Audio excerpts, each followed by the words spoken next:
Post from purple_puppydog. High school staker fantasized about my death. I moved a lot growing up. By the time freshman year of high school came around, I had moved 7 or so times, and was about a year and a half into my most recent move. I had found a pretty close group of friends in middle school, and we all went to high school together. I met him through one of those close friends. They were in band together, and even though he was almost 4 years older than us, we welcomed him into our group. Sam was easily twice my size, tall and heavy set, and originally kind of intimidating, although I was never afraid of large men before him.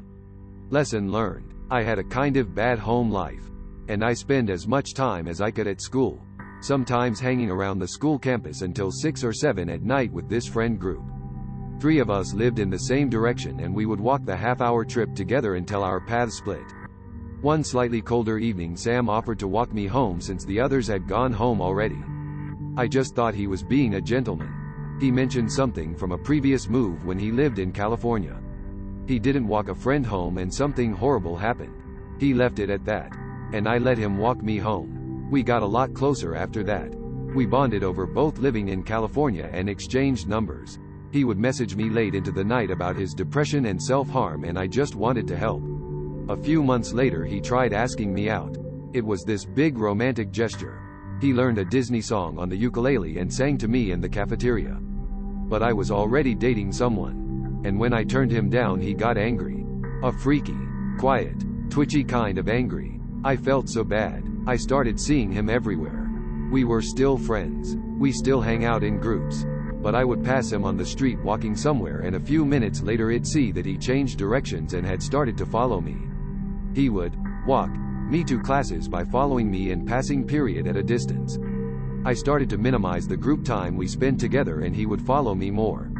I had friends meet me at each class and walk me to my next one because I felt unsafe. He knew where I lived. Then he started to talk, not to me, but to mutual friends, about that one girl in California who he tried to walk home. At first, she just shared my name. Some crazy coincidence. Then she had the same brown curly hair and blue eyes. And every time he rambled about her, she became more and more like me. And then he said what happened. Over literal weeks this fantasy evolved. They were walking home and they were jumped by some guy with a knife. It was a robbery gone wrong on her birthday. January 24th, my birthday, and she died horribly and he couldn't react in time. She bled out in his arms. Sarah, who has brown curly hair, blue eyes, my name, my birthday, and sounds just like me, bled out in his arms. Each retelling added more and more detail. And this guy with his sick fantasy about my death would follow me around and knew where I lived. My boyfriend was abusive, mentally and physically, but I stayed as close to him as I could whenever I could. Because if the worst happened, I knew for sure he could throw a punch. I never felt safe at school or in our little town walking home from school in the dark.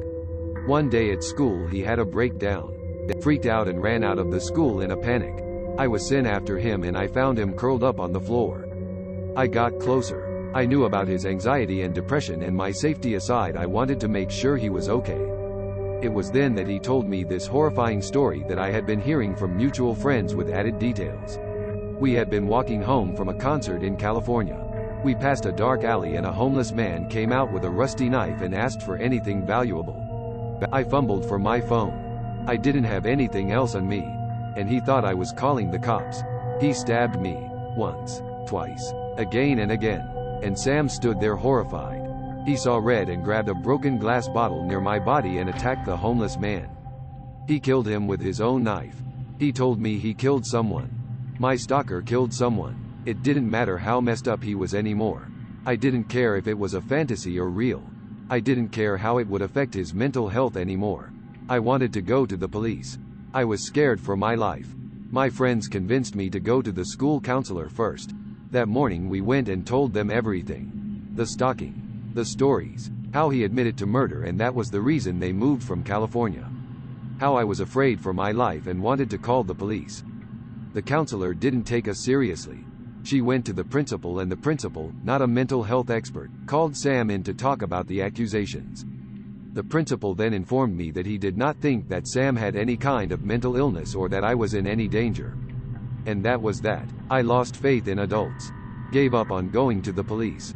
I stayed with my friend walking me in between classes, hiding behind my abusive boyfriend, and looking behind me every step of my walk home that year.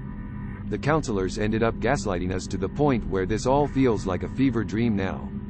And I would think it's made up if it weren't for my journal entries recording the events and my growing panic.